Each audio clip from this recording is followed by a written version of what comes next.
Bismillahirrahmanirrahim. Assalamualaikum warahmatullahi wabarakatuh. Kaifa halukum? Insyaallah kullukum bil khair. Pada kesempatan kali ini kita akan masuk pada pertemuan yang kedua. Kita akan membahas terkait materi kata benda definitif dan indefinitif. Oke, kita akan langsung masuk ke dalam materi. Jadi dalam bahasa Arab ya kita mengenal ya apa yang dinamakan dengan kata benda definitif dan indefinitif. Jadi konsep kata benda indefinitif dan definitif adalah sebuah konsep yang dikenal secara luas di bahasa manapun, baik dalam bahasa Inggris maupun dalam bahasa Arab. Ya, jadi selain dibagi berdasarkan gendernya, kata benda itu juga dibagi berdasarkan kejelasannya. Kalau berdasarkan gendernya kita mengenal pembagian kata benda menjadi muzakkar dan muannas ya, feminin dan maskulin.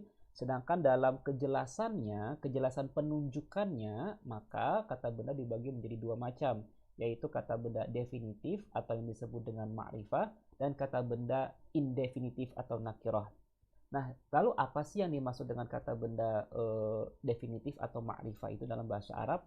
Jadi kata benda definitif atau ma'rifah adalah kata benda yang sudah jelas penunjukannya atau penunjukannya sudah bersifat khusus atau sudah tertentu. Nah, di dalam bahasa Inggris kata benda definitif ini biasanya ditandai dengan penggunaan kata atau artikel the. Contoh misalkan adalah the book. Nah, bagaimana sih penggunaan dalam sebuah kalimat? Misalkan ya, aku melihat lelaki itu ya di jalan kemarin. Atau misalkan dalam bahasa Inggris I saw the man ya in that street. Ya, saya melihat lelaki itu. Nah, dalam hal ini lelaki yang dimaksudnya sudah bersifat khusus. Ya, tidak bersifat umum lelaki mana saja, tapi sudah yang dimaksud adalah bersifat khusus. Maka ditandai dengan penggunaan itu dalam bahasa Indonesia, atau dalam bahasa Inggris biasanya ditandai dengan kata atau artikel the. I saw the man, the. Nah, contoh lain misalkan, buku itu bagus. Ya, buku itu bagus. The book is good. Nah, dalam hal ini ya, the book merupakan kata benda definitif atau ma'rifah karena penunjukannya ya itu sudah bersifat khusus atau sudah tertentu barangnya.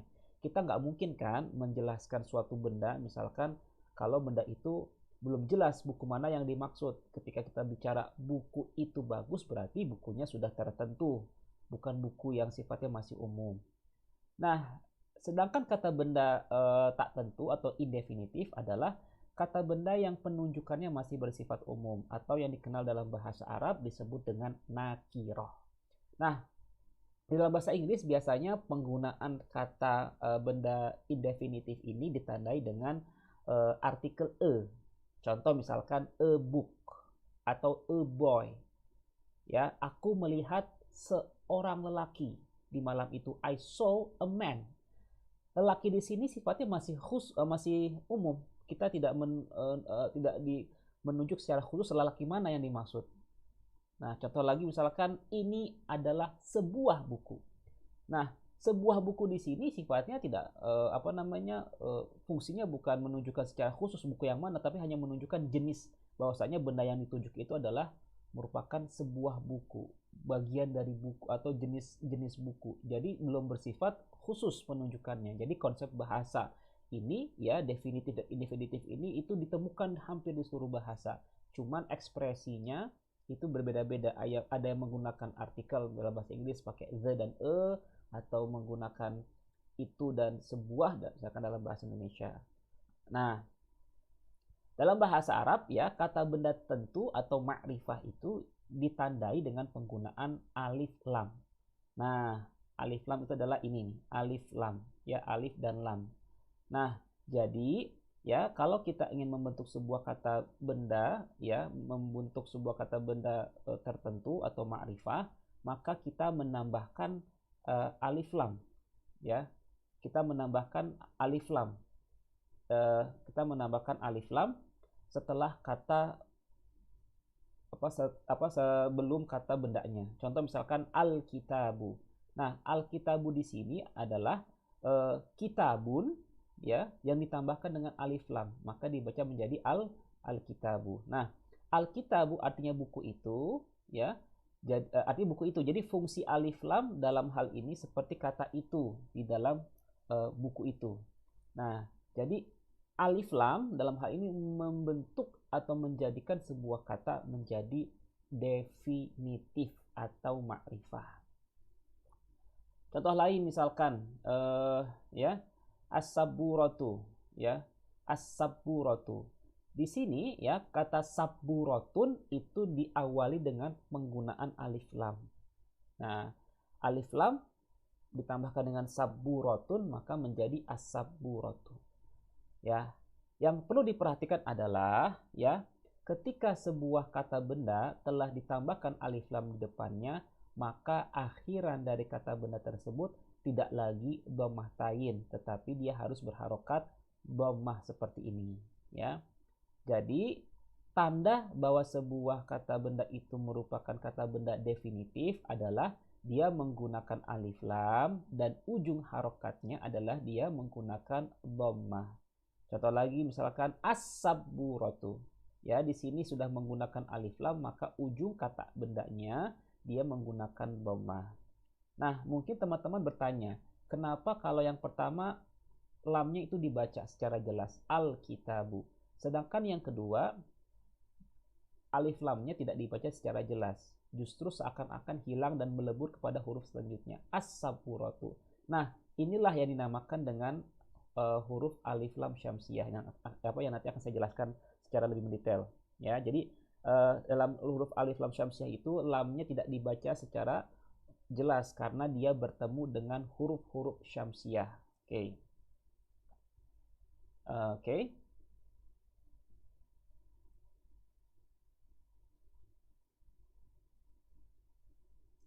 Nah, sekarang kita akan masuk kepada materi kata benda indefinitif. Nah, kata benda indefinitif atau yang dikenal dengan istilah nakiro adalah kata benda yang tadi penunjukannya masih bersifat umum.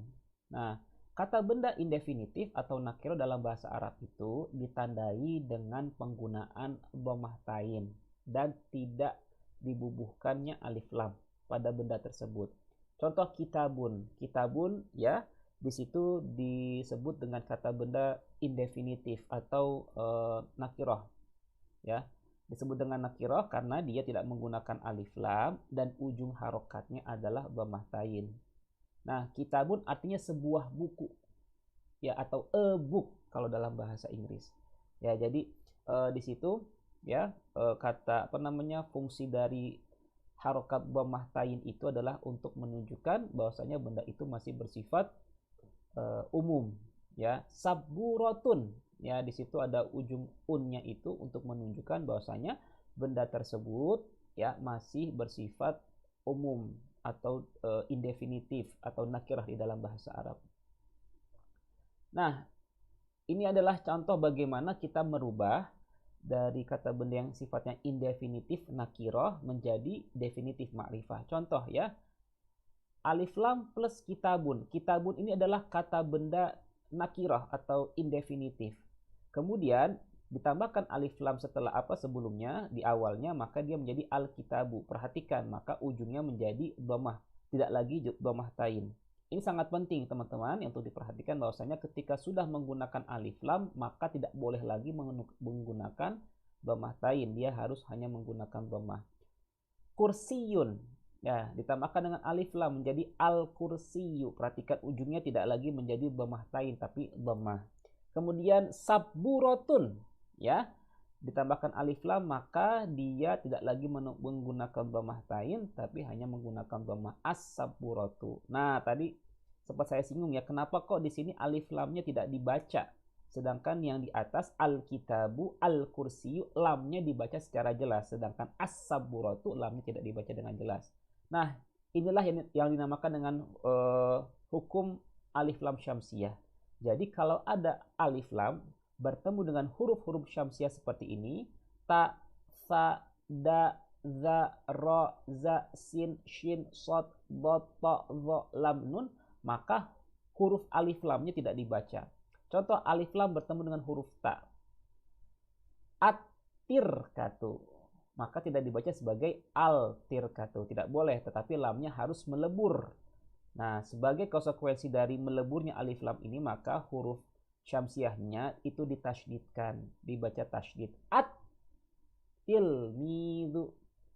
as-saubu, ad-daqiqu, misalkan. Nah, pelajaran tentang alif lam syamsiah kemarin ini sudah saya cantumkan dalam kaidah imla. Silakan teman-teman pelajari lebih lanjut.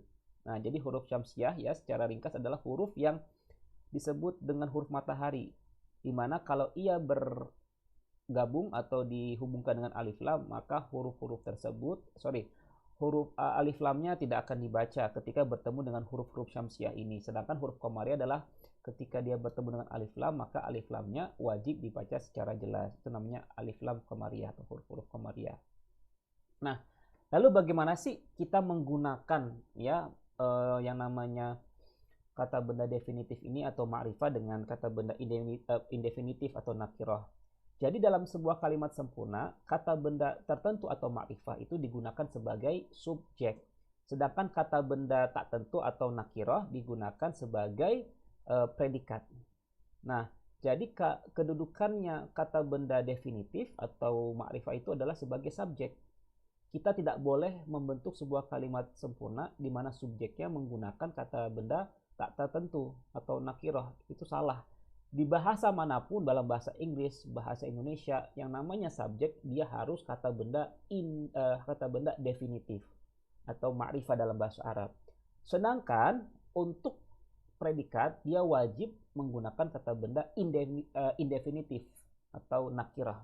Contoh, meja itu bagus. Meja itu adalah kata benda definitif.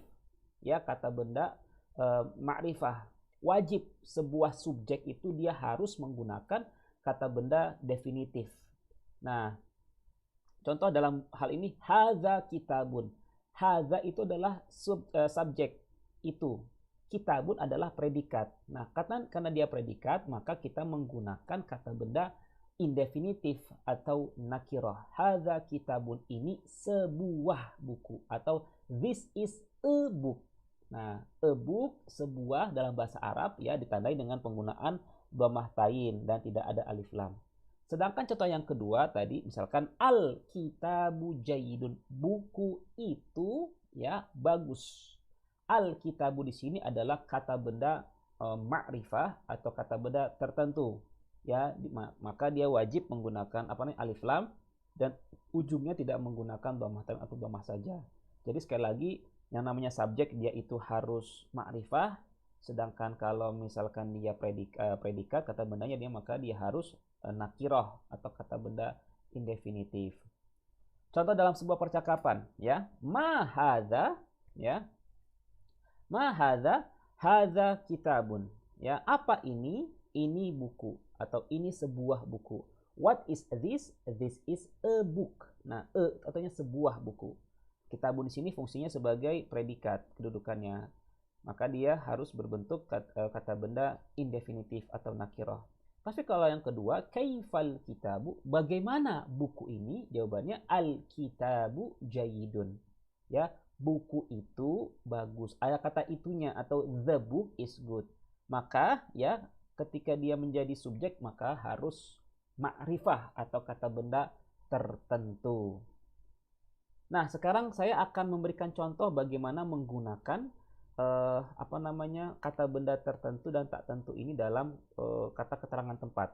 Ya, jadi dalam bahasa Arab itu ada kata keterangan tempat yang sifatnya masih khusus dan kata keterangan tempat yang sifatnya sudah sifatnya umum. Contoh gini, kata keterangan tempat yang sifatnya umum di sini dan di sana. Sedangkan kata keterangan tempat yang sifatnya khusus seperti misalkan di atas, di bawah, ini adalah yang dinamakan dengan kata keterangan yang khusus. Nah, sekarang saya akan memberikan contoh kata keterangan yang bersifat umum di sana dan di sini. Ini saya berikan contoh untuk memahami konteks penggunaan kata benda definitif dan indefinitif. Ya, oke, sebelumnya kita akan masuk dulu ke mufradat atau kosakata. Ikuti saya. Yang pertama adalah madrasatun. madrasatun. Ya. Yang kedua faslun. Faslun. Ketiga sahatun. Sahatun. Keempat finaun. Ya. Yang kelima suqun. Ya, yang terakhir masjidun. Madrasatun artinya sekolah, faslun artinya kelas, sahatun artinya lapangan, finaun artinya perkarangan, suqun artinya pasar, masjidun artinya masjid. Contoh ya. Huna madrasatun. Ya. Di sini ada sekolah. Tapi kalau misalkan kita ingin menunjukkan benda yang jauh, maka kita menggunakan hunaka. Huna masjidun. Ya. Hunaka masjidun. Huna masjidun. Hunaka masjidun. Huna madrasatun. Hunaka masjidun. Huna artinya di sini. Hunaka artinya di sana. Contoh ya, yang kita perhatiin nih. Huna masjidun. Di sini kita menggunakan kata benda indefinitif. Ya. Di sini ada masjid. Di sini ada sebuah masjid. Ya. Atau di sana ada sebuah masjid. Di sana itu adalah subjek, masjid adalah predikat. Karena dia predikat, maka tidak boleh menggunakan alif lam. Huna masjidun. Nah, kalau sudah seperti ini maka disebut dengan kalimat sempurna. Ada subjeknya, ada predikatnya. Ya, hunaka masjidun. Hunaka itu sebagai subjek, masjidun sebagai predikat. Ini dinamakan dengan kalimat nominal. Ya, ini disebut dengan kalimat nominal atau jumlah ismiyah. Yaitu sebuah kalimat yang yang predikatnya menggunakan kata benda. Ya, maka kata bendanya sekali lagi harus indefinitif. Nah, pertanyaannya contohnya misalkan, madza, ya. Madza itu artinya apakah, ya, atau apa. Madza artinya apa? Apa di sana? Madza huna? Madza huna? Apa di sini? Huna masjidun. Di sini adalah masjid. Kemudian yang kedua, madza hunaka? Hunaka faslun. Apa di sana? Di sana kelas. Nah, seperti pelajaran kemarin, kalau kita ingin mengkonfirmasi, kita menggunakan a. Atau dalam hal ini kita juga bisa menggunakan hal. Hal itu artinya apakah. Hal huna masjidun. Apakah di sini masjid? Kalau jawaban positif, na'am, huna masjidun. Kalau jawaban negatif, hal huna masjidun? La, bal huna faslun. Apakah di sini masjid? Tidak. Tetapi di sini adalah kelas. Misalkan, ya. Jadi madza itu artinya apa? Seperti dengan ma, ya. Tapi kalau dalam hal ini untuk disambungkan dengan kata keterangan tempat kita menggunakan madza. Karena tidak ada lagi hadza kan. Jadi madza itu artinya apa? Madza huna? Huna masjidun. Madza hunaka? Hunaka faslun. Nah, contoh yang selanjutnya adalah ainal madrasatu. Aina artinya di mana? Nah, perhatikan di sini kita menggunakan alif lam. Karena apa? Di sini kata bendanya sudah tertentu, sudah khusus. Ainal madrasatu? Al madrasatu huna. Masjid di mana sekolah itu? Sekolah itu di sini. Sekolah itu di sini. Ya, maka di sini kata bendanya bersifat ma'rifah, ya, atau definitif karena berkedudukan sebagai subjek. Al madrasatu, sekolah itu atau sekolah ini di sini, ya. Aina sahatu, di mana lapangan itu? Lapangan itu di sana. Ya, as-sahatu hunaka. Perhatikan kalau di sini masjidun, faslun, ya, hunaka faslun, semuanya berbentuk indefinitif atau nakiroh. Sedangkan pada yang kalimat ini semuanya adalah ma'rifah karena kedudukannya sebagai subjek. Jadi kita nggak boleh ngomong madrasatun huna, itu salah, bukan kalimat sempurna, ya. Nah, contoh yang terakhir adalah kita ingin membahas secara detail nih, ya, perbedaannya. Huna madrasatun sama al madrasatu huna. Apa yang membedakan di antara dua kalimat ini? Ya. Apa yang membedakan? Ya.